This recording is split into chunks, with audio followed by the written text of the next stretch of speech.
Hi everyone, I'm Sarah, and this is my Session 1 reflection video. Over the course of this class, I have been looking back over the past and examining technology's history. I can remember that when I was on the phone, I would be trapped to the wall by the cord. There were payphones on every corner, and when I got lost, I actually had to stop and ask a real person for directions, hoping that they knew what they were talking about. There have just been so many changes where technology is concerned, and it's having a direct impact on us as individuals as well as on society as a whole. Do I communicate more using technology or without it? The answer to this question has changed throughout the years. I struggled for a minute to answer, but once I took into account being a student here at CCU, all of the interactions I have with my classmates and professors, I had to say that I communicate more today via technology.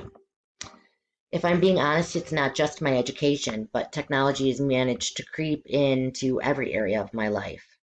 I'm hoping that by becoming more aware, I will be better able to choose the right means of communication for any given situation. Without a doubt, the mode of communication I think is most effective is face-to-face communication. It may not be the easiest form, but it is the best. Communicating face-to-face is just so much more personal and it encourages real authenticity. You can read one another's body language and see facial expressions. You can hear the tone in one another's voice. I believe that face-to-face interactions help to eliminate so many misunderstandings and disagreements that take place in mediated interactions. Right behind being in person with one another, I think talking on the phone would be next most effective. The easiest form of communication for me is email. Reason being, you can prepare what you want to say ahead of time. You can make sure it sounds just right. You have the time to reflect and prepare. There are no immediate replies to respond to, so you can even take the time to fine tune your responses, allowing you to put your best foot forward and present yourself just the way you want to. The problem here is a lack of authenticity. Honest communication isn't about putting your best foot forward. It's about allowing yourself to be vulnerable with someone else. For a long time, I struggled with low self-esteem, and it had a direct impact on the way that I communicated. I can remember in adolescence being in a room full of people and wanting to say something, but rolling it over and over again in my mind, trying to make sure that it would be pleasing to the people around me. Sometimes I still have a difficult time talking in front of people that I don't know very well, aka now. It becomes difficult for me to be real.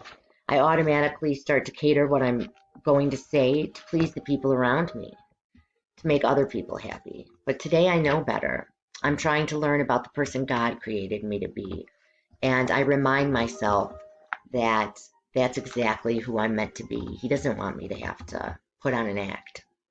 I think that making a change from using more mediated communication to more face to face would definitely increase the quality of my relationships. The changes that would occur are all positive in nature. I would have more intimate relationships, a better understanding of myself and others, and I would develop good communication skills all along the way. All along the way. Plus, I spent some time thinking about what God would think about this issue.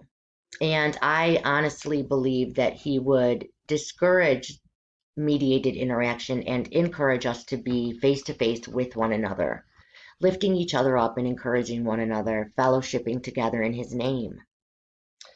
He wants me to learn how to be me in my relationships, the me He created me to be. I think that mediated interactions allow us to choose who we want to be, how we want to appear to others. But when we are together, face to face, there's no hiding, and that can be scary. So I think all of the changes to my life that would happen if I engaged in more face to face interactions would be positive, and that includes in my professional life. How does the use or disuse of technology affect the mediation of my relationships? I took this to mean how does technology affect the way that we handle differing opinions, disagreements, and conflicts? How does technology affect the way we work things out with one another? I think the use of technology in these situations has the potential to cause harm.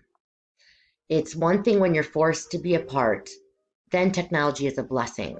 But when you are in the same place and you choose to use technology just because you're uncomfortable or to make things easier, I think that's a slippery slope, and you could do damage to your close personal relationships. And I feel strongly that face-to-face is the way to go in most situations. Our close relationships should just be important enough to us to show up and take the time to work things out. Technology has both eliminated and increased the gap. Yes, we can reach farther and communicate with more people. We can have an endless amount of friends. But are we trading quality friendships for a quantity of friendships? Sometimes I think so. Like most things on this earth, we are the ones that have a choice. We have a choice in how to use technology. We have a choice to make. And I think that we should make choices that glorify God. Let's just make our choices regarding technology choices that will bring glory to God. Thank you all for listening, and have a great day.